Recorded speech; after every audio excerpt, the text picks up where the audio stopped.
Game number 1, another best of 5. The last match of Playday number 1. Go next against the Kiikoo Combo. And the red team has dominated the qualifiers for Season 2. Absolutely dominated. So this is going to be a super interesting series, I feel.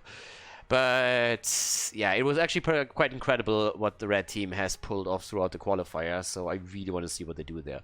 It's also they have the only Brightwing player that actually makes the hero useful these days, as it feels. Now, I mean, again, on a high level, if you have a really nicely coordinated team, especially on the global aspect, then Brightwing can actually help, and is not just cannon fodder. But Ixia has definitely a bit of an affinity for that hero and has so far shown fantastic results with that. But now we have Vala banned out, and after... yeah, there's the Deathwing ban. If you haven't caught the last series, then you should definitely do that. That's the only one so far in Division S where we saw Deathwing make it through the bans one single time. And I think after looking at that, it's probably not going to happen anytime soon again. So, well, let's see. Yeah, the first heroes are getting banned here. We had a big priority also on Oriel. I mean, to an extent. She hasn't really been banned yet or anything, but we have seen her now multiple times together with Vala, and for good reason. Especially washed up, played incredibly aggressive with Oriel and Resurrect, and made sure that their damage dealer always went like super deep, traded, died, got resurrected, and had his team right next to him to assist and make sure that there's not an insta-double kill against the hero. But now ETC is taken away, and we've also seen Anna banned out. Alright, Infernal Shrines as our first map. There's still a lot of course to be picked. I mean, all the majors are still up that usually get played here.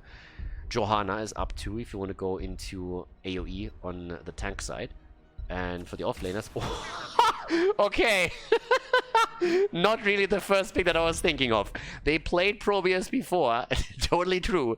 So it's not like it's a hero that we definitely said they're never going to pick this. But I didn't expect it as a first pick. Okay, we're starting strong. We're starting incredibly strong into the first draft of the first map. But yeah, damn. This will get interesting. So Ice Cream, there's the Johanna pick, you know? That's what I was talking about. And we have Malfurion together with it to control those choke points slightly. But yeah, they are not wasting any time. The Baguettes are going straight in for one of their comps. And yeah, they played Probius multiple times in the qualifier. So again, it's not like it's unheard of. But I didn't really think that they would come out and make it a first pick in their first map in Division S. White main is through, and Blaze is in too. Okay. I'm not sure if I'm ready for this. I honestly don't know. But yeah. The first playday, and I would say the second playday too, are gonna set the stage a little bit. It's a bit weird to say that if you consider that there's 8 teams in total, so there's only, I mean, per round there's 7 playdays. They play like twice. But at the beginning, you're going to see where the teams are slowly shifting in. You know, of course, that Washed Up and Lovers Fan Club are going to be far up at the top of the food chain, most likely. But with everybody else, we're still judging, okay, where are they going to sit there? And there will be a bit of trying what you can get away with, trying to just, like, roll over a few opponents quickly. But it's going to be an interesting season, I think, because for a lot of the teams, I really don't know where to put them. And the battle for the top 4 is going to be a fierce one, I think. Zeratul gets banned, so no Zeratul shenanigans against Probius. I mean, Probius has an incredibly low hit point pool, so if you have a good Zeratul pair against Probius, for example, that normally results in a lot of trash metal on the ground. I mean, think about Dino against Probius. That would be an absolute slaughter. Leo is in, making them suffer again. Hanzo also taken. Our little boy with the hipster beard has been locked in. And the last 2 picks for Kiikoo Combo. So, ready and good to go. What are we gonna get from them now? Kolios and Skebubi are still missing the heroes. There's a couple of subs, by the way. I think there's a sub on each side, as far as I'm informed. So if a player can't make it in a day, there's obviously always the option to get a substitute player for the day. I heard that someone had PC problems, apparently, so needed to get someone else in to play for him. But Kolios and Sergeant Hammer now, and Rexa gets played too, which means that Blaze is, in good old Lauber fashion, apparently played in the main tank position on Infernal Shrines. Lauber has shown the way. Don't see it all that often, but it happens. And here we go. Blaze still way more of an offlaner than a main tank, but he can be played in that spot.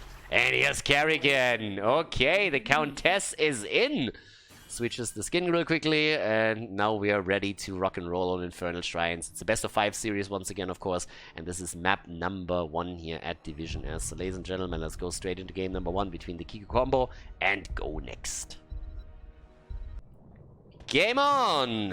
Yes, on the left side, Infernal Shrines, our first map. We have Go Next with Kelvin on Hanzo, Nox on Malfurion, Toulouse on Leoric, Sir Ice Cream on Johanna, and Rutsu on Kerrigan. And over to the right side, Ixia for Kiikoo Combo on Probius. We have Yasuo on Whitemane, Kolios on Sergeant Hammer, Slade on Rexa, and Skeobi on Blaze. The stage is set and we are ready to rumble in game number 1. Which team is going to take the lead here? Again, the red team dominated the qualifiers. They crushed them.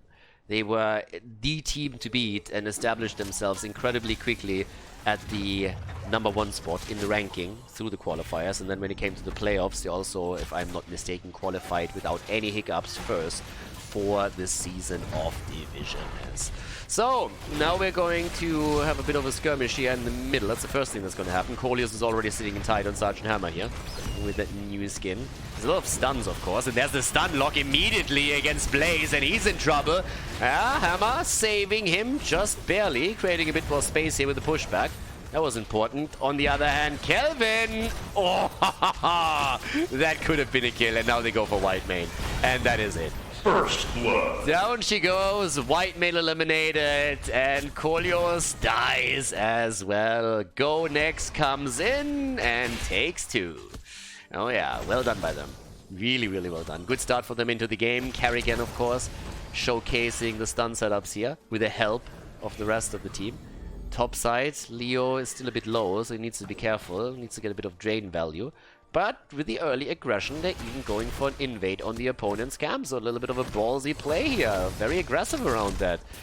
Okay, if they can grab everything, they might even get the vision over here. Yep, here comes the flashlight, and that's a bit of damage against the fountain. Don't really think that's going to be the end of it, but it's going to do some damage. Yasuo gets locked down, condemn and kill. Whitemane dead once again. 2 kills already against her. 3 kills in total. Level 4. And Go Next is, yeah, is making this a bit of a frosty welcome for the Kiikoo Combo to Division S. Top side, Leo is also still doing his thing. Still up only against the Misha setup. So yeah, there's that. We're having the kinetic fulmination for Kerrigan. Also the strangling vines right here.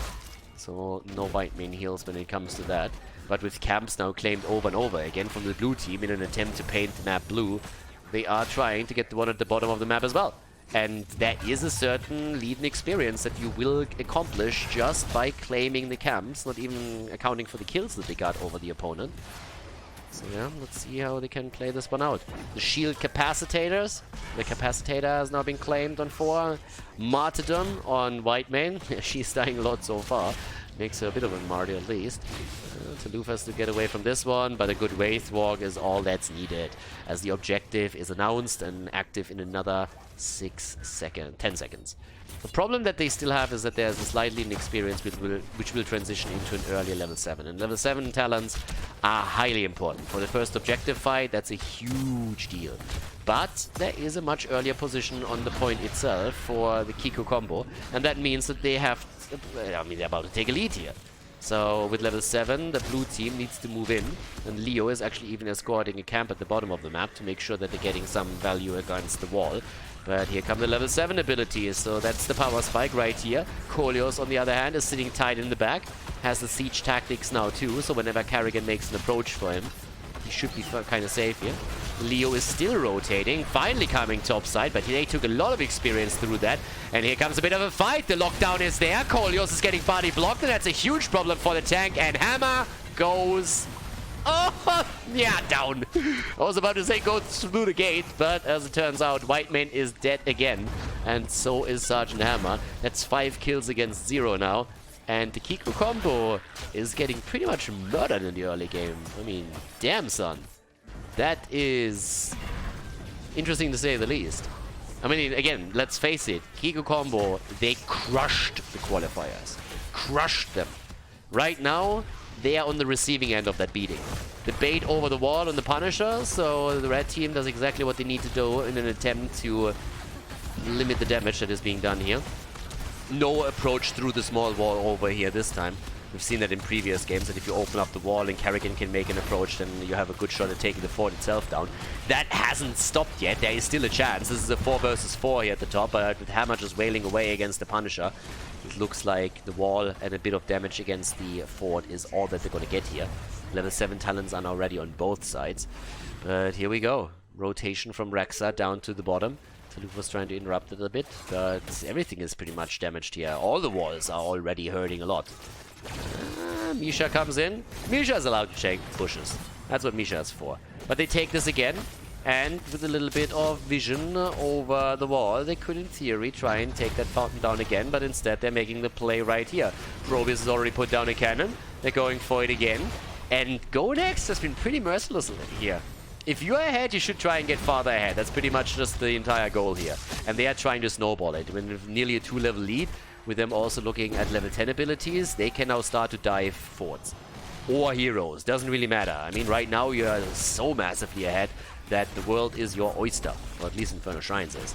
Not a lot of water around here, but that it doesn't stop them. Still going pearl hunting. So now the gate is open, and that allows Karrigan to dive in deep, which is exactly why the red team is falling back very quickly, and they have to. But the poke is there. Walls are taken down, vision is getting limited. There's still 5 kills against 0, still an entire level ahead. They focus on the camps now instead. And we even have the meme strike. Dragon Strike comes in and could get the value on the shrine for sure, especially when you're going for the entomb. It's always a bit of an interesting setup, because in the past we've seen this combo a few times and it seemed like meme strikes only tickle. There have been a few patches since then, so it is a bit more valuable. There's the first approach. They go for white main again, and Hanzo unleashes the dragon here. He's a little bit like Cisco that way. Gets the kill, and that's 6 kills against 0. Bonus points for anybody that understood that reference. Skebu B gets out with the jet propulsion, but guys, this is currently this is a one-way street that we're looking at here. This is an absolute beating. Go Next is coming in this game, looks at Kiikoo Combo, and then they immediately go. There's a lot of slapping happening here. The only chance for Kiikoo Combo to get back into this is level 10 abilities and a fight on even talents over the next objective. But they just lost. Oh, they're gonna lose the hammer too, aren't they? Yep. They just lost the bottom fort, now they lost the hammer, and this is, I mean, this is a little bit rough. There was a lot of confidence for the red team when they went into the draft, as it seemed. I mean, they went for Probius first pick, but now they just got slapped around the entire time. And I honestly want to see what's happening now as level 10 is ready. The problem is really that with both of the camps that are being taken by the red team and the blue team now, it should be level 13 for them. And that's a talent advantage.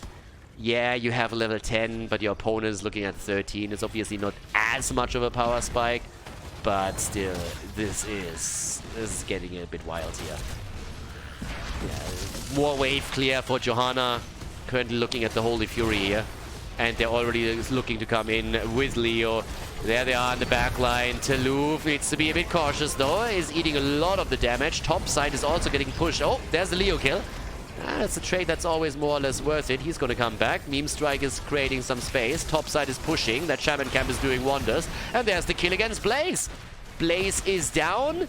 No chance. And now they are looking to clean up the rest here. The Ultralisk is unleashed too. And is currently taking it up with Misha. The two fighting a bit of a 1 versus 1 battle here for just a moment. But now the blue team is taking over. They want another objective, and the top side is still pushing. I mean, again, this is likely going to be the end of the fort if nobody takes care of it, especially with the second minion wave now pushing in too. And we're looking at 33 to 32 points on the objective. It's incredibly close, but the blue team has the position. Blue team, oh, but they could take it. Oh, yes, they claim it. The Mortar Punisher is taken by the red team. They don't even... Oh, do they lose another hero? I think they're Gucci. There's the jump getting procced though, so that's a bit of a problem. Another Entomb that was mostly to zone them out. Leo dies, but he at least allows the rest of the team to get away, or so I thought. And then Nox gets attacked and dropped. So that's 2 kills all of a sudden for the Kiikoo Combo. And not out of this after all. The jump over the wall gets procced again. Probius is taking care of the push. The fort has, of course, been eliminated. There's even another remaining camp fragment, making sure that there's no minion wave enhancing this push. But the Punisher and Sergeant Hammer are absolutely enough to deal with this. But the game might not just be over after all. The entire fight happened with a disadvantage in talents. They didn't have 13. So Ice Cream comes in, and Misha gets dropped by the Dragon. Another lockdown attempt, though, against Blaze. Yep, there's the bunker, and the BFG kill. Whitemane is dead, though. Leo took it down on the right side, and they take Rexa, and I honestly don't really think... Oh! Yeah, but he got Hanzo'd. He dodges the Entomb, but then he gets Hanzo'd, and now they're going for Hammer, and Hammer's not going to get away to either. No. Kerrigan was already looking to cut the path of retreat off. So after we had 3 kills for Kiikoo Combo and maybe a bit of a comeback attempt, they're now losing control over the map again. I mean, it's 12 against 4 kills, 2 levels ahead, looking at level 16. 33,000 damage by Hanzo. Hasn't died yet once. Neither has Probius, by the way. And Probius is currently sitting at 27,000. Ixie already moving back here, but it's rough. GoNext is making it really happen. They are absolutely crushing this right now. And you definitely gotta respect this. I mean, they are firing away heavily. I gotta repeat myself, this is only game 1 of the best of 5, but Kiikoo Combo crushed the qualifiers. So this is in no way representative of the dominance that we observed from them in the previous series. As I said before, to my knowledge, both of the teams are currently playing with 1 substitute player, so that could be part of it. But, well... Game 2, Game 3. Oh, the bounce! Nice! The level 7 intercession coming through, but that play by Sir Ice Cream nearly dropped the hammer.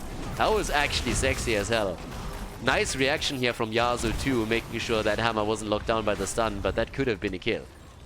Yeah, that was a really, really cool approach here from Johanna.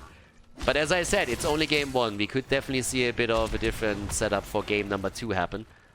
But right now, it is one-way heroes of the storm. An absolute crushing performance by GoNext. And they are trying to hold that advantage. I mean, they have eliminated every single fort. No fountain anymore in the middle of the map. And the next objective spawns at the top. Top side, the wall has taken a bit of damage. Not really a whole lot, so it's not destroyed yet or anything. But there is still a fountain and a fort up for the blue team, which will give them a massive advantage in the objective fight. They can always go back, go for a quick tap, pre-tap even, before they head into the battle. No matter how they decide to play it. Yeah, they still try and make the play here for Probius or someone, but no, not this time. You can say whatever you want about the Kiikoo Combo, but they're at least covering their flanks here. Talking about covering the flanks, Ice Cream is still looking to see if they can maybe drop Ixia at some point, but nope, Ixia is playing this quite smart. They're looking for the probe everywhere, but Probius has already escaped. This is escorted into the range though, and that's an issue, because nobody is still at the bottom of the map to deal with it. And more catapults are going to come in soon, and Leo now is getting them the lead. There's 16 versus 16 talents on the other hand, so that makes it a more or less even fight. And that could make the difference, especially with Giant Killer now up. Slight lead as Leo comes in. 8 against 6, but not really... Oh, okay. There's the setup. Kerrigan jumps in. Leo is dead. That was a bit hasty.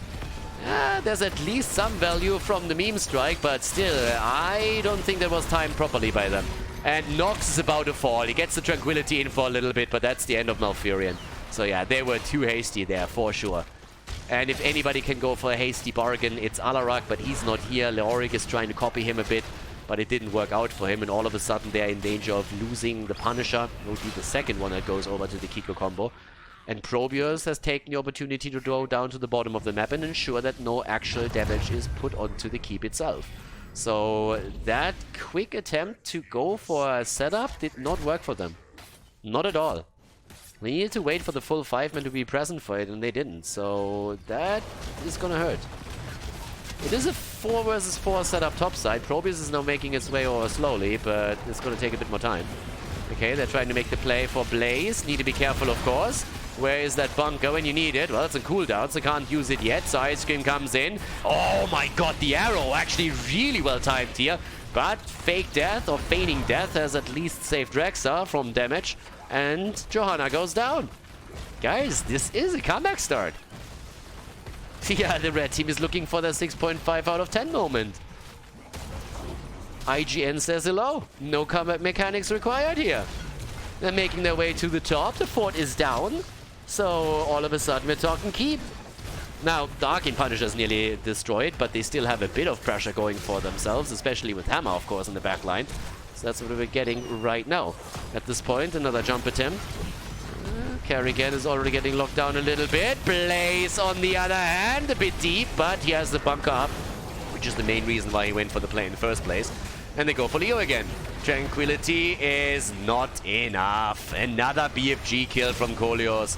And they're still pushing for keep. And they have everything here. There's a few turrets in place, the photon cannons, and on top of that too, of course, still the hammer. Yeah, there's a kill against Misha. Once it gets level 20 and gets the cooldown reduction, that would of course be quite nice, at least if he makes that play. Chrysalis is being used. Kerrigan is still trying to escape here, but I don't think she has a chance. She's trying to get the stun through and gets one, but do they get the kill? They get the one against Probius and Whitemane. Kerrigan sacrificing her for the greater good. And I think Blaze is not going to make it either. No. There's Leo back in just a second, but they don't even need him, so that's a kill. And Hammer says, I'm gonna die for a good cause. I'm gonna die for the keep. But yeah. Nope. Didn't happen. 5-man team wipe either way. Keep is still in. Need to make sure that the catapult doesn't finish the job, because again, that thing doesn't really have a whole lot of hit points left. But talking keeps, that one at the bottom of the map is up for grabs, and we already have Hanzo on the way. With the 2 catapults in, that should be a done deal. The Dragon awakens, cooldown reduction is in, plus we have Buried Alive.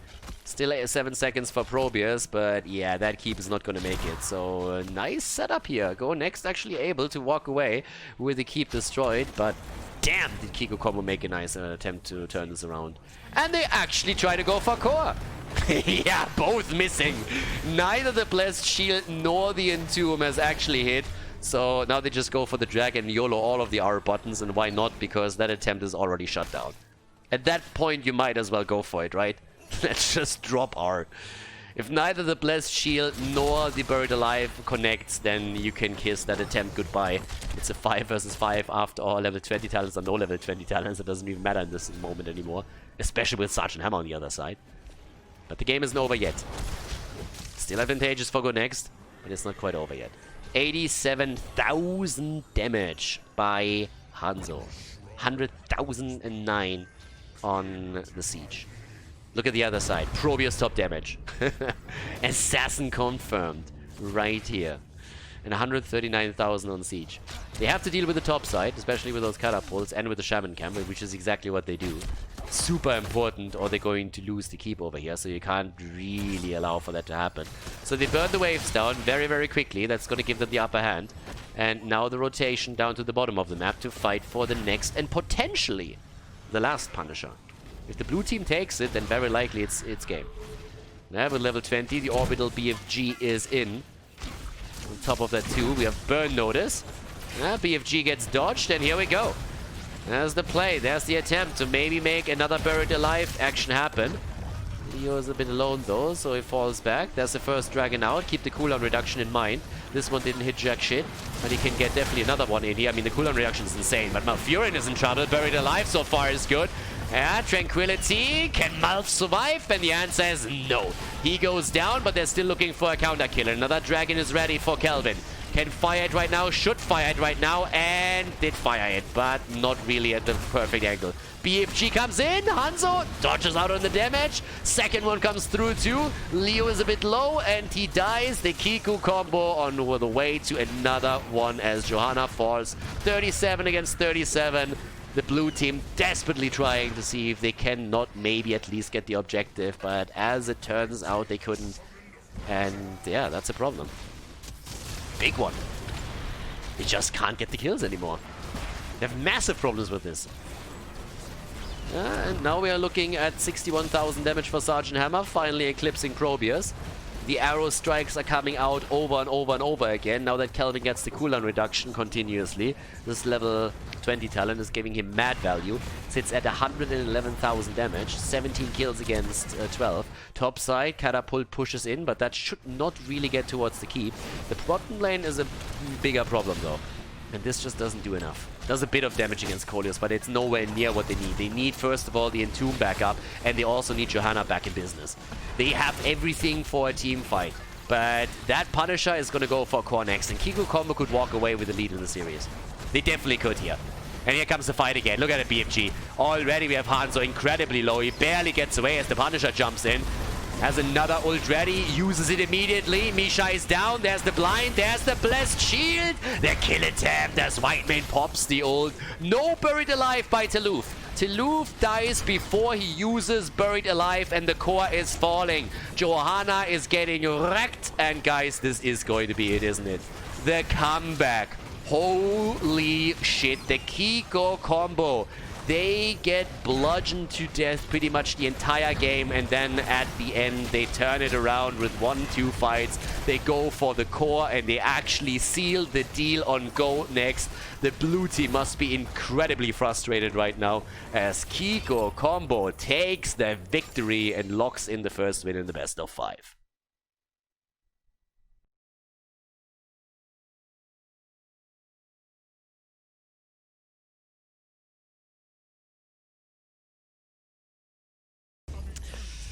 Battlefield of Eternity, map number 2, and I don't know how else to say it. Kiikoo Combo won game 1. I still don't know quite how they did it, but they were actually able to win it. They got slapped around the entire game, and then towards the late game, a few missed opportunities by Go Next, and everything just went south.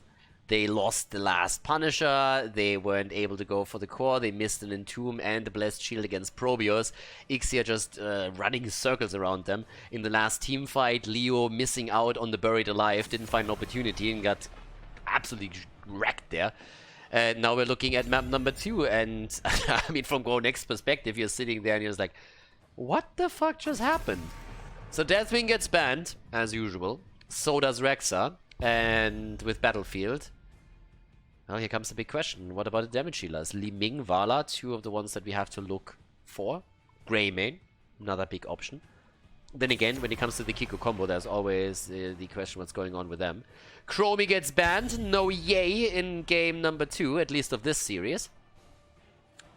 And, well, let's have it. What's going to be the first pick here? If Vala isn't banned, then I would at least... Oh, okay. So much for that. Vala gets banned. Li Ming might still be a good opening if they want to go for that. No, ATC, also great choice for the map here. Stuns into the Immortal circle is always nice. But now we're going to the Kiikoo Combo, and at this point, honestly, first of all, we need to find out what Ixia is going to play, because he has put in... I mean, I want to see his calves. That guy must have insane legs. With all the carrying that he's been doing all day, he put on the backpack, and then he just like carried the team there in a lot of those fights. The Probius setup was pretty sick. But what is he going to play in game number 2? Greymane against the Immortal is already nice. They have Garrosh, so a flip into a bullet is always available.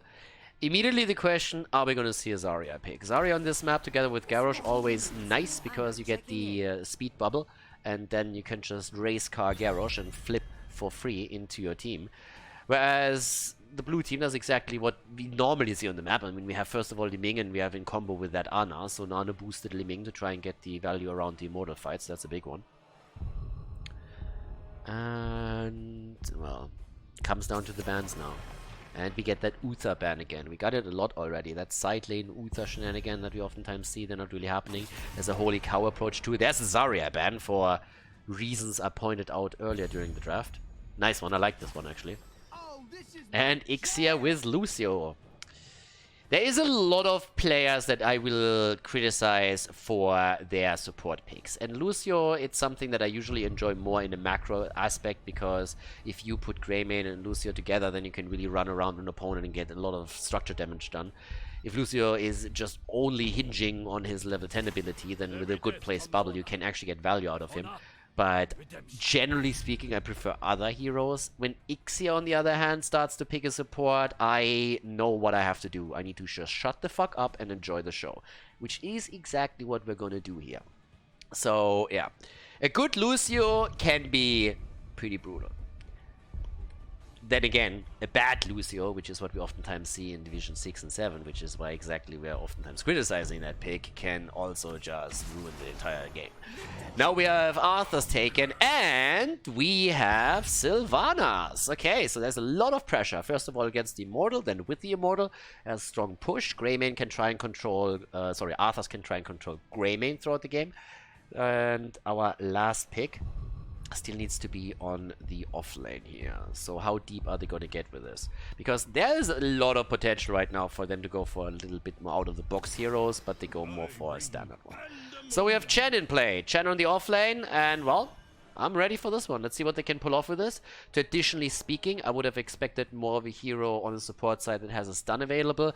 If you go, for example, I don't know, in a Malfurion, you have the roots at least on the ground. So if Garrosh flips someone in, you have the roots ready. Other heroes come to mind too. But it's game 2. Let's jump in. Go next against the Kiikoo Combo.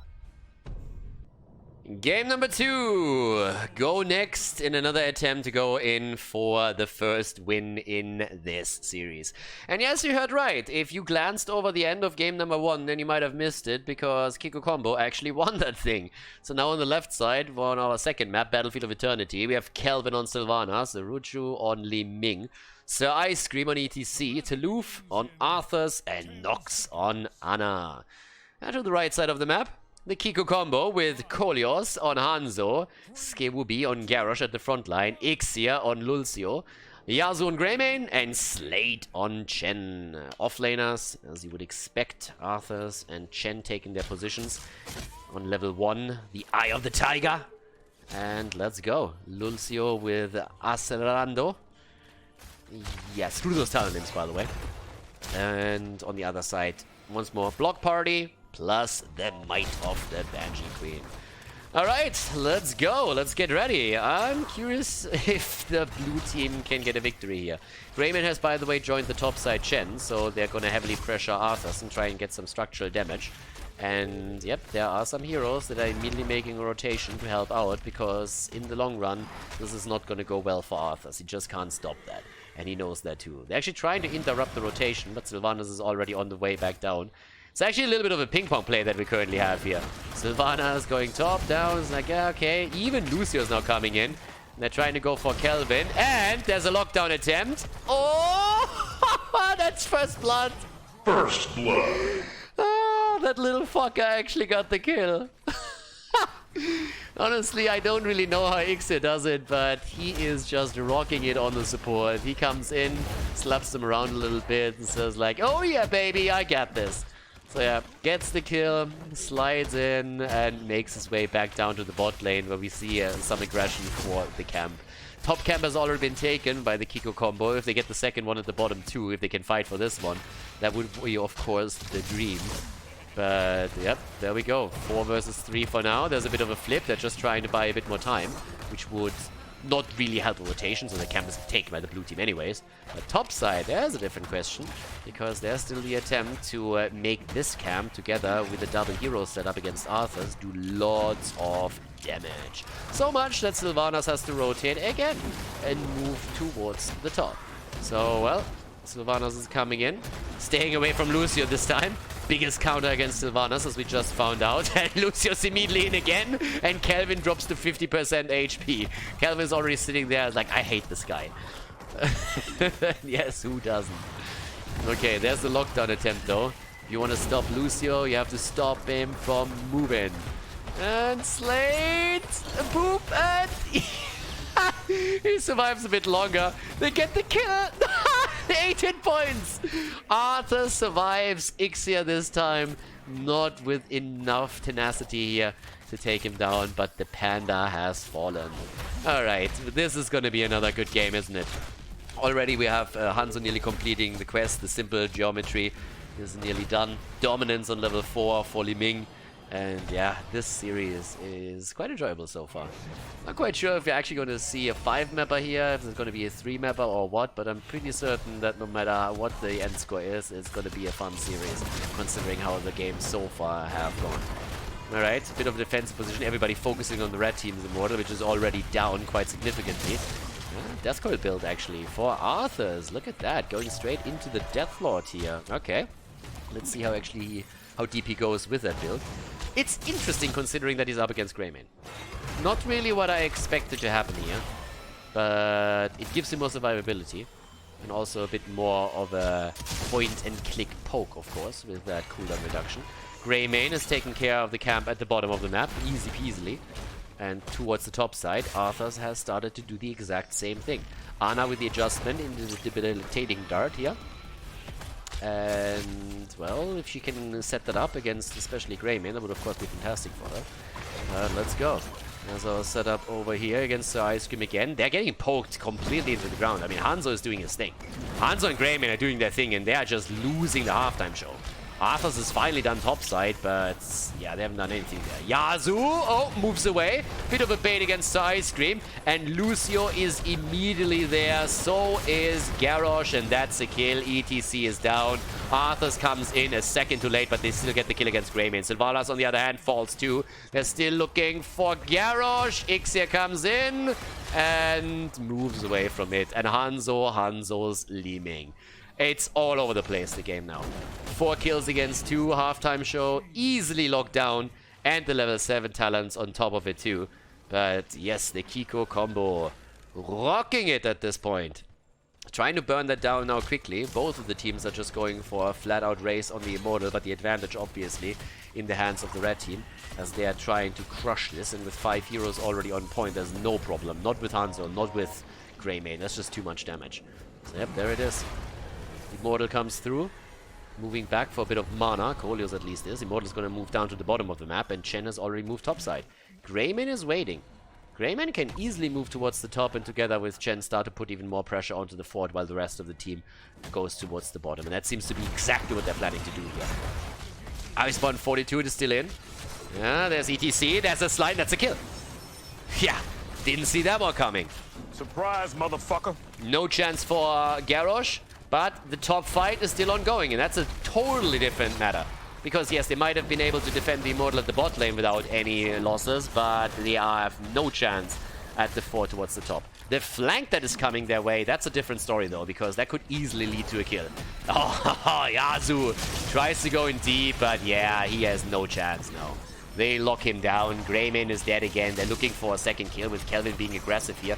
Ixia comes in, tries to go for the boop, creates a little bit of space for the Panda, but the slide is there, and that's another kill as Chen goes down. Double kill for Go next. They're doing well with this. Very, very well. Level 10 abilities are going to be super interesting here, though. There's going to be so much that can be done, especially against the squishy backline of the blue team. So we'll see how that's going to work out. Bottom of the map. Arthur's is making sure that not a lot of experience is lost, of course, on level 7. Now Calamity is in too. And topside, they're trying to steal the camp away. They lost the fort, but they have taken the kill lead and the experience lead, so they got both. Choo-choo train is already underway. But yeah, that fort was actually quite important. So structural advantage goes to the red team. Let's just see if they can play around level 10. I mean, Immortal should be announced any second now. And, well, Ixia? Nah, he gets away. That was a nice attempt, but not enough. They will both have heroic abilities for the next objective. But now the bottom camp is going to be taken too. Another 29 seconds for the Immortal. Level 10 is already in for the blue team. Nano boost, duh. No surprise there. Yeah, and on top of that, the Wave of Force. We have the Army of the Dead. And I guess we're gonna see Mosh Pit. There are interrupts, granted. But Stage Dive? I'm not quite sure. No. Mosh Pit is there. No big surprises on the other side. Either go for the throat maybe a little bit. You could go for the bullet here, but go for the throat against the backline is obviously quite powerful too. Triple Panda is also about to be ready, and they are very quickly on this one. And they have way more pressure against the Immortal than the opponent's team.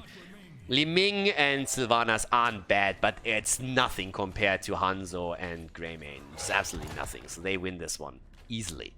And the blue team can't allow a race here, so they need to be careful. Another flip, a taunt, and a kill. You don't face check bushes, baby. There's an arrow from Hanzo. Mosh pit! And Ixia once more with a play. Everybody else moved in. Ixia said, nope, I know exactly what's going on here. He interrupts it right away. There's the bubble. Lucio with a mad value as they go for a triple kill. And an easy one at that. Sylvanas face checking the bush, and from there on out, yeah, 4-1 mosh pit is nice, but it's just not enough if you have Ixia and Lucio against you. He's not going to get caught, and he is going to rip you a new one, which is exactly what he did. Goes to the bot lane, makes his plays there too. 5 kills against 7. Kiikoo Combo looking fantastic here. 12,000 damage on Ixia with Lucio. He's close to Greymane's damage output in this game. And now they're moving through the bottom of the map, going straight in for the fort, and they are going to crush this one. Go through the structure like hot butter through cheese. 7 kills against 5, a little bit of an Arthur's flank attempt, but it's already getting poked, and yes, he confirms it. Lucio comes in, double checks, is like, nope, not happening, baby. And trying to go for another flip, and there it is, and that's another kill, isn't it? Of course it is. Arthur's is down, 8 kills against 5. The fort eliminated. They try to go for the wall. The keep is not going to get dropped here, but they will at least open this one up, and they have a big lead now once again. This is exactly kind of what we've seen in the qualifiers from them. A dominant performance. Now they're going for a bit of a trapped attempt as well. And they get another one! Sylvanas moves in twice and gets wrecked. Don't face check bushes, ladies. Just don't do it. Especially not against a team that likes to go for these Chinese bush traps that we just saw here. So once again, there's the attempt against Arthas. Arthas is a little bit alone. That flank hit him hard and he goes down. They pick up the kills like other people pick up candy. One goes down, the second one follows. Staggered deaths all over the place. Big leading experience. Free access to the camps, which they of course take now. Top side. It's exactly where they're currently sitting here. And that's an easy one. Bam. Take it, baby. Down to the bottom of the map. Kolios is already ensuring that they have a shot to take the second camp on the map as well. They're doubling their kills now. Vision, still important. Needs to see if maybe someone moves in from the other side, but without level 13 talents. Go next. There's no real... Yeah, they don't really have any real interest to move too far out on the map right now. Okay. Down here, there's the rest of the team starting to move through. But it's 13 versus 13 talents. That's the moment when you try to at least get a little bit of value. But the next objective comes up. And in we go. Also, Unfettered Assault right now. Bit more mobility for him here. And a cooldown reduction kicking in, of course. So, yeah, we are ready to rumble. And they want to go for another camp. 5 seconds. Gonna claim this one. Over here, there's another 20. Can also be taken, but it's more likely that it's gonna happen throughout the halftime show and not right at the beginning. As the Immortal is already about to spawn. Can't waste too much time there. And let's have it. They're moving straight over, and Hanzo's doing his thing. Greymane is on the job. And it's again gonna be a bit of a race potential. And take a wild guess who's going to win that battle. Actually, it's closer than I thought, but the victory still goes over to the red team. Of course. They just have the better heroes for that, just hands down. But this is the more important part now. This is the big team fight. And it's going to be even talents, so that's at least going to be a thing. But they start to attack already. Hanzo pokes from the onset. They have camps at the bottom of the map, and actually the keep is already taking damage. This is another big problem, so great setup. Greymane, on the other hand, goes down. That's a kill that they did not want. And now this setup against Arthas as they're trying to get a counter kill. But top and bot lane get both pushed. Oh, Ice Cream! The slide! And again the boop. Ixa is ready for this. He's ready for that mosh pit. He has the cow on lockdown. That guy loves burgers, and you can tell he knows how to deal with them. There's the kill against Sylvanas. She's down. They're looking for the second one. Garrosh is dead, but the Ice Cream is incredibly low, and it could be a follow-up kill against EDC if they're tenacious. And indeed, they are going for it. The spray as Chen goes down. Oh, this setup here. But the bot lane value, double catapults, guys, this one is over. Keep is down. Keep is down and the one at the top is eating damage too. Li Ming only taps the fountain. Kelvin is sitting here. At this point, you can only imagine that we're going to see a little bit of shouting going on in that TeamSpeak. They need to have a bit of a locker room speech now because things are absolutely falling apart for them. They get the kills now against 2 of the opponent's heroes, but this this keep at the bot lane is gone. That's gone. That is just over. Even if Li Ming moves down, she can't save that thing anymore. And you look towards the top, is that going to survive? Even with the next minion wave coming through, it's highly unlikely that they're going to save this as well. Not if Li Ming is not making the move towards the top. Sylvanas with 6 seconds maybe has a chance to just barely stop this one, but either way, they are far behind on structures. They need to go now for the objective themselves. And look where the fight is happening. It's happening on the blue team's Immortal. The blue team has their Immortal down to 9,000 hit points. There's 19,000 on the red team side. They have no one doing damage here. If Sylvanas come back, she can do that. But Hanzo is still alive. Greymane is still alive. So we are still looking at Kiikoo Combo trying to come in with Kolios having an easy shot at the Immortal right now. They can always poke here. And the 2 tanks are down at the bottom. They have to just move top to deal with this. And it's nearly impossible. I mean, how do you deal with this situation? If they get another kill, that would be great, and they do, so that's a big step. It's an important step. I have no idea where Sylvanas is moving down here. Oh, actually, wow. Only 1 catapult locked onto the keep. Ooh, my bad. I thought both already were locked in on it. Okay. So the top one is going to likely fall. Maybe she can even stop that. But yeah, apologies. I thought both of the catapults were locked in on the keep. That wasn't really the case. Now she has another shot over there. Don't tell me she saves both. Holy cow. Alright. Never thought that would happen. I mean, to be honest, outside of me not seeing that 1 catapult hadn't locked in onto the keep yet, it was fine. And that must have happened to body blocking, actually. I mean, both will fall whenever Lucio makes his way over or anybody else. Red team takes the Immortal too. But the only way how the second catapult didn't lock onto the keep is that it was actually body blocked behind the first one. I mean, you can't so tell that both of them are going to fall now. But yeah, 9 kills against 11, 16 versus 15 now. So here we go. Let's make this happen. Arthas is trying his best towards the top, but if they don't go for the core directly, the keeps are gonna fall now. 16 talent advantage for a few more seconds. Arthas is of course trying to give them the experience for that. There's the 16 versus 16. Here we go. Keep of course insta down. Immediately eliminated. Yeah, ETC is already dead, and I don't know what to say here. ETC, oh my god, Sylvanas is down too. 6 deaths on her. She was absolutely murdered. There's another kill against Ana. They're just not stopping. Can't stop, won't stop, baby. They go in and they drop them. That's a 5-man wipe as Kiikoo Combo takes down Go Next in game number 2 and therefore secures themselves a 2-0 lead in the best of 5. GG. And well played as they dominate the second game.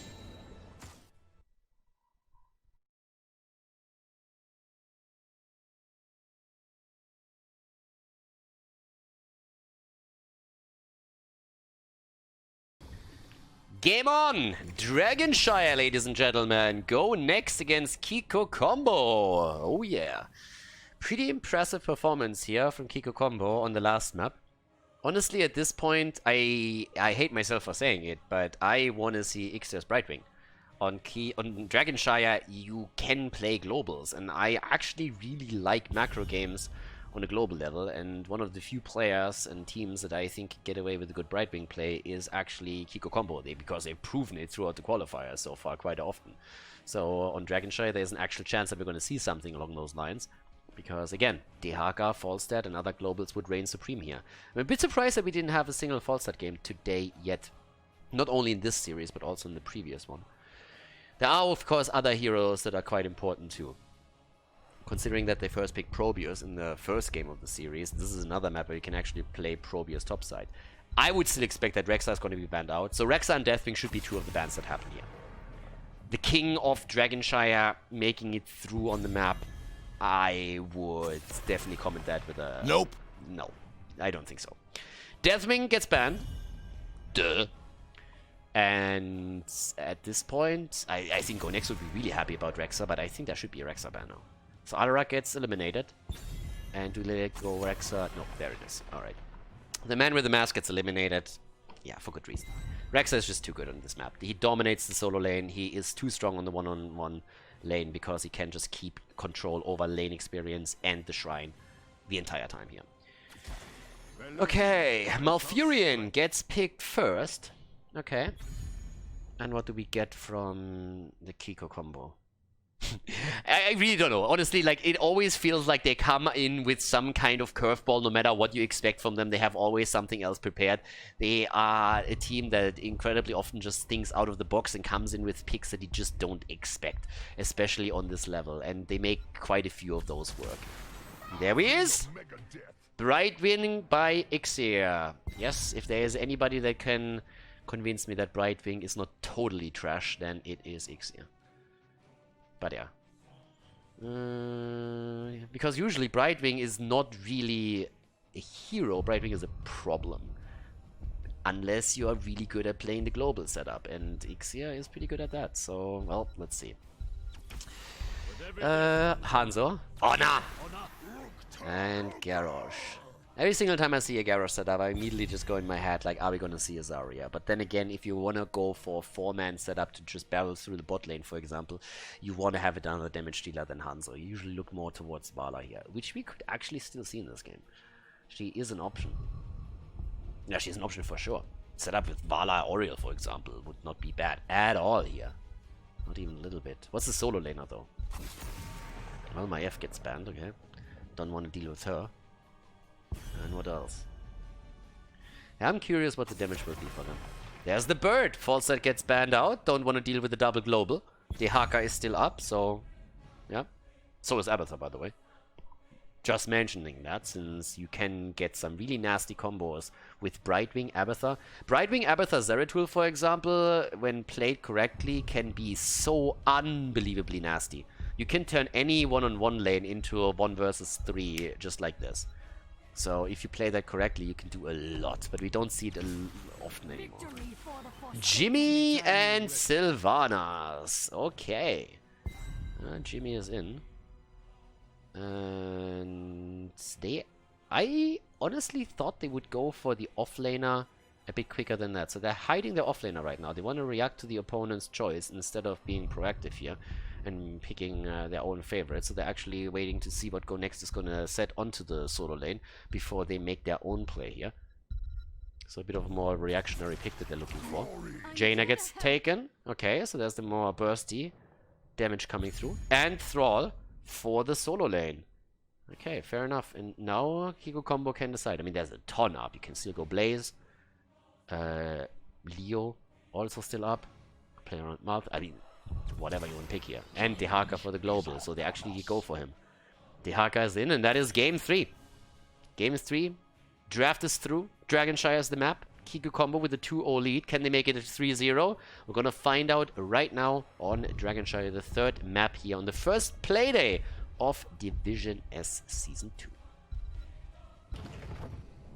Game number 3. In theory, could be the last one here. Kiikoo Combo. They dominated the qualifiers. They made it into their first season of Division S, and now they are looking to win their first match, their first best of 5. Go Next, after a bit of an uncomfortable ending in their first map, in game number 1, they of course are trying to go for the reverse sweep now with Kelvin on Hanzo, Sir Ice Cream on Garrosh, Taluf on Thrall, Nox on Malfurion, and Ruzzo on Jaina. To the right side of the map, Reyna, played by Kolios. We have Yasuo on Sylvanas, Ixir on Trashwing, and Slade playing Dehaka with Skewobi on ETC. Alright, let's go, ladies. Let's see what they can actually pull off here. Oh, ETC already in trouble. Yeah, phase check that one. That could have been a problem, but he is able to move away from it, so no first blood just yet in this game. But let's see how this goes. First of all, we have the Hyper Shift again on him on level 1. Bit of an approach at the bottom. Quick polymorph to make sure that he doesn't get to connect with anybody. Especially Kolios needs to be careful. Good penetrating round. Yeah, that got dicey quickly. If he gets thrown here, he is definitely down. That was first of all a great polymorph from Ixir. And then it could follow up with a penetrating round at the right moment in time to keep Garrosh at bay. Yep. Top sides. Yasuo wants to enhance this push a little bit more and maybe even get some damage into him, but not so far yet. Okay. Good setup down here at the bottom. It will be still on the move. Oh, ETC locked down, and that should be a kill. And it isn't. He gets the throw against Jimmy. First blood. And he falls. Jimmy down, Hanzo able to lock in and drop him. Alright, so at least the blue team opening things up with a bit of a statement, getting the first kill here and starting to run around with Ice Cream to attempt of getting a few more in. Also want to control Elixir Brightwing already face checking the bush over there. Should still be able to get away from this one. It takes the globe, but the body blocks are in. Don't get too cocky, little fruit fly, and there's the kill.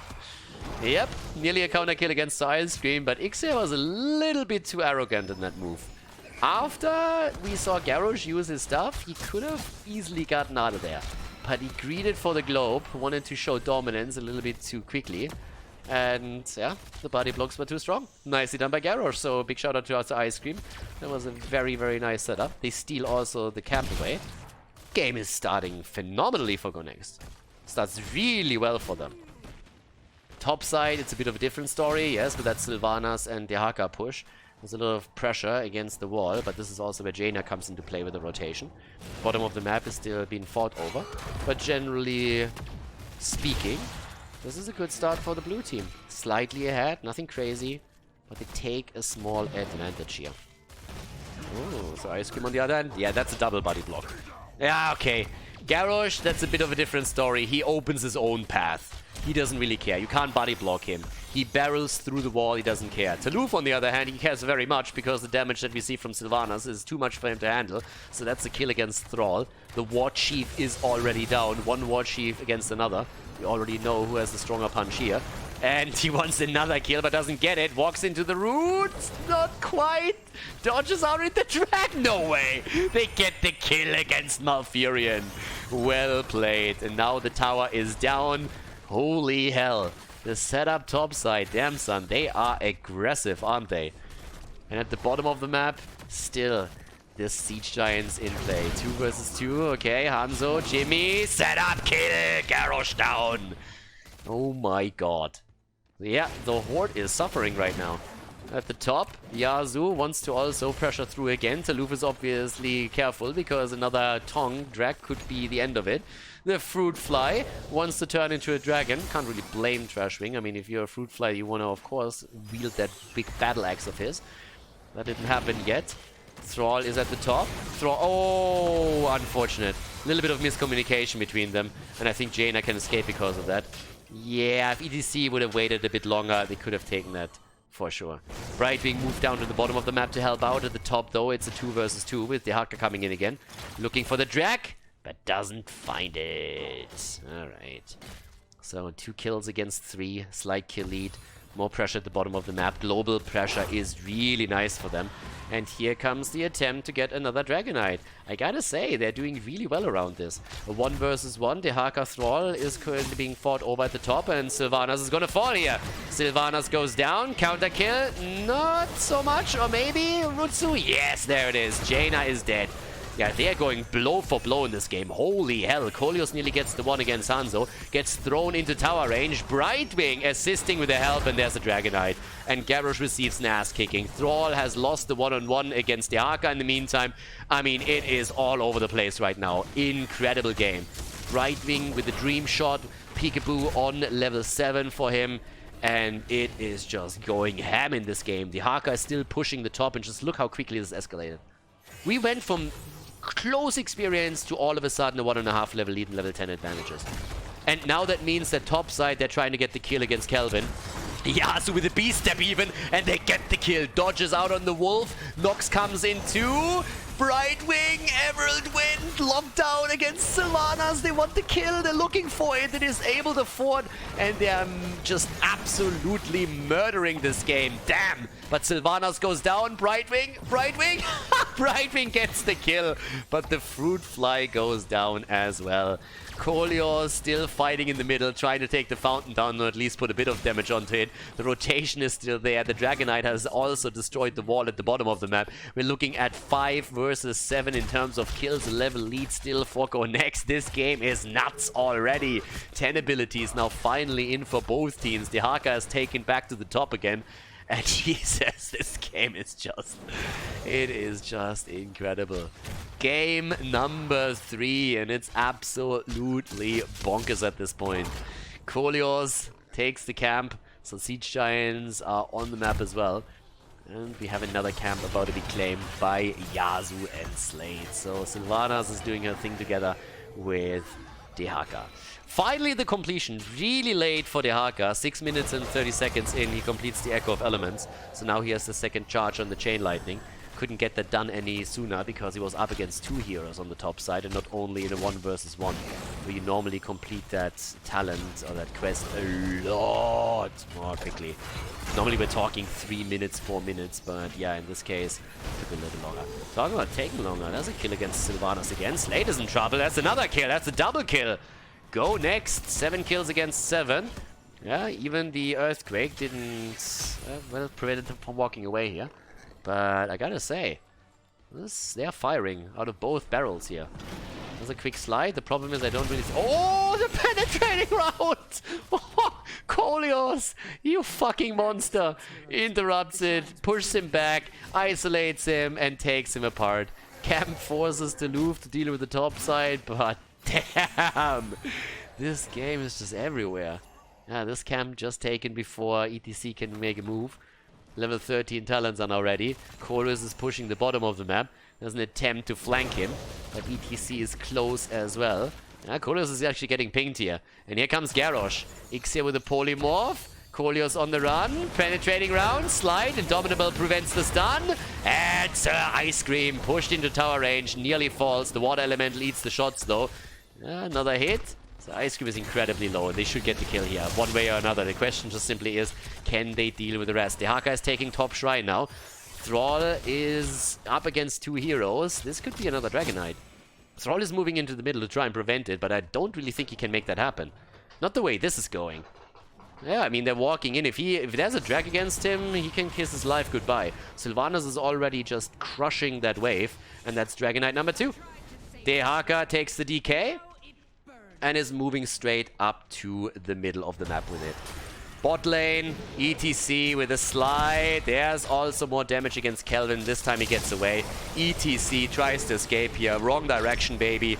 There's a Twilight Dream that doesn't even connect, but it doesn't matter. Top, on the other hand, there's an Emerald Wind that drops Thrall into the corner. So he's now dead too. Earthquake or no Earthquake, that didn't really matter here any longer. The Dragonite has taken the fort in the middle of the map and is now trying to escape. But Sylvanas and Brightwing are about to drop their top. Yep, there's a throw, there's a flip. Essence has been used. There's a taunt just for good measure. And Slade goes down. Brightwing didn't even try to help out here. But Yasu has taken the top fort. So 2 forts down, bottom fort incredibly low, and still the lead for the red team as they are looking at level 15 versus level 14. What a game here. 29,000 damage for Hanzo, 17k for Jimmy and Sylvanas. Camp about to be claimed. Can he slide? He can, and he goes for it. Gets the slide, still has the mosh pit up. It gets interrupted, by the way, as he flips it over. And he is still locked down here at the bottom. Hanzo falls. Oh, that's an all. They kill all of them. Down goes Sylvanas. Sylvanas drops Malfury, and Jaina goes down, and so does Garrosh. Oh, 4 heroes eliminated. And they are murdering right now. Yes, 16 against 14. And they're going to crush the final remaining fort here. Sylvanas by now with life drain on level 16. Haven't seen that one in a hot minute. Remorseless on 13 for her. The elongated tongue for Dehaka. Brightwing has gone for the Hush. And that's the Painted Red for Ginny. Normal talent for him. But the forts are all down. 2 level difference between the 2 teams. That camp can be taken in 7 seconds, and who's gonna stop them? With level 16, not gonna happen. And right now, we just want to go for the next objective, of course. But there's nothing announced yet. Well, there we go, 20 seconds. But it is pretty brutal here. This is actually going to get nasty. This is going to be really nasty now for the blue team. They had a great start. I mean, they honestly led with 2 kills. But now they haven't taken a Dragonite yet. It's the Kiikoo Combo that dominates the objective. And thanks to the double global that they are playing, they're just all over the map. I mean, this entire game is all over the place. You have the Haka burrowing in, you have Brightwing jumping in and helping out. Now Sylvanas is already sitting topside, capturing the temple. Brightwing has taken the bottom. And with the global that they have, they can go for another Dragonite now. It's 16 versus 16 talents, though. That gives them at least a fighting chance. But this is pushing. This is a Kara pull plus also a camp. And the fight is centering around the middle, of course. And Sylvanas is enhancing the top push even more. She's going for another camp here, too. So they have 2 lanes aggressively pushing against keeps now, while they are threatening another Dragonite, and Go Next has to respond to the middle of the map. They have to, but that means they have no one defending the outer lanes. Just look at the minimap. Both of those camps are pushing in. Not sure they can really take down the keep yet. It's only 11 minutes in, so those camps don't do really all that much yet. But the walls are gonna fall, and that's insane pressure. Even if it's just a bit of damage, it's gonna be enough. ETC slides out. They're buying time, and they're buying more time. There's a drag against Garrosh. They're looking for a setup. Hanzo with the arrow. Essence used. Thrall with the earthquake, but Garrosh falls first. Garrosh goes down. Reyna shot first. Kolios gets locked into the ground, and he is dead too, so at least the counter kill. The lanes are still pushing, they're still trying to make the play here, and of course the Dragonite is still up for grabs, and Sylvanas is currently trying to channel it. Actually, we have the Haka moving in for it first. That would be a slide right there. Mosh Pit is still ready, by the way. Dragonite, where's the kick? Mosh Pit against 2, the Twilight Dream saves it for a second. Jaina is running. You can run, but you can't hide, baby. And Brightwing takes her down. Ixer mercilessly with a kill. And they're chasing down Thrall too. Yeah, Thrall is gonna fall. It's 16 kills against 10. They are half a level away from level 20. And while they are chasing, Thrall is buying time. And the Dragonite is saying, like, boys, can we maybe, like, get one of the structures here? I mean, I'm just saying, but, like, we win the game if we take this. Yeah, down here, there's another hit. Sylvanas, I don't think that he can get the kill against her, but he's at least trying. But there it is. Thrall down, staggered death. They still have 30 seconds on the Dragonite, and that should be enough to get the keep. I mean, it's nasty. It's really nasty. Level 20, once that Jimmy goes into the middle and takes another minion down or 2, it's 20, but he doesn't even have to. He moves down to the bottom. There's the next wave. Sylvanas is here. That's all that they need. Level 20 talents are ready for them. And here we go. There's the taunt though. ETC. The Bolt of the Storm, and he gets away. He actually gets away. You gotta be fucking kidding me. He jumps out with like 0 hit points pretty much. Brightwing still there. Goes back to the Nexus for a moment and comes back in for the heals. Yasuo is safe. It's 20 advantage. Thrall is still dead, but they move out. Yeah, but here's a kill attempt. They get it. Garrosh is down, and now they have a shot at the core. Garrosh is dead just as Thrall makes it back. If they kill Hanzo, then it is pretty much lights out. But they can't hit him quite yet. There's already the earthquake. ETC, can he slide out? They're just poking them into oblivion here. But they're buying time. And Sylvanas goes deep for the kill. Has the Bolt of the Storm up just as Thrall comes in to try and get the kill. Not quite. Yeah, but they're moving away from this. They're not... well, they're always looking to maybe turn it. But they don't really have to. At this point, they're just moving out. It's a little bit too much. They're getting poked too heavily. But they can now take all of those camps with a level 20. It's a good defense from Go Next, and they need to buy themselves some time since they have 2 levels to soak. As all of this happens, by the way, the top lane has taken severe damage. It's not only about the keep that has fallen at the bottom of the map. This one has taken a beating. So they're going to try and take that later. Yeah, taking the walls down, limiting the vision all over the place. They can steal one camp away after another, and they have to. And here we go again. How do you deal with this? You can't. Not with level 18. They need to wait. They need to wait a little bit longer. There's just no other choice for them. They just simply have to accept the fact that they're going to lose these camps now. And the question is, are they going to push to the top? It's the bridge of death. Usually it's not really advised to go through the top lane. But if they feel a chance, then just burning down a wave would already help them. Shrines are activating in 15 seconds. And I'm going to tell you guys a secret. In 16 seconds, you're not gonna soak an entire level. Not in this situation. Which pretty much means that we could see an easy Dragon Knight taken, and that would mean an approach towards the core within seconds. Yep, and there we go already. It's all about the vision, all about the mid lane right now. And have fun dealing with that. Yeah, they can't. Dragon Knight is in, and what is the Kiikoo Combo gonna do now? Are they gonna move towards the mid lane, top lane? Do they go through the bottom, try and go for core? And it looks like a core attempt. They still have the level 20 advantage. And they're very determined to use it for that. So they go down to the bottom, trying to make the play right here, trying to end it as we speak. Another big hit against Garrosh. He's getting moved out, so no taunt available for them just now. ETC zoning a bit. Dragon Knight makes it over to the core slowly. Gets the Dragon's Breath through. They're trying to work through the shield, and they do it quickly. Here comes another kick, and once again, no taunt. Garrosh continuously out of the fight. There's the arrow from Hanzo. They're trying to make the play for ETC. That one didn't work out either. The shield is already gone, and the core is dropping as we speak. Down to 60. Down to 60 as the mosh pit comes through. The Twilight Dream, but the kill! The double kill, and they might go for the triple here as Garrosh is focused next. Hanzo and Thrall are already down. The Drag connects with the main tank, and that is game. A 3-0 victory for the Kiikoo Combo as they drop the core on Dragonshire.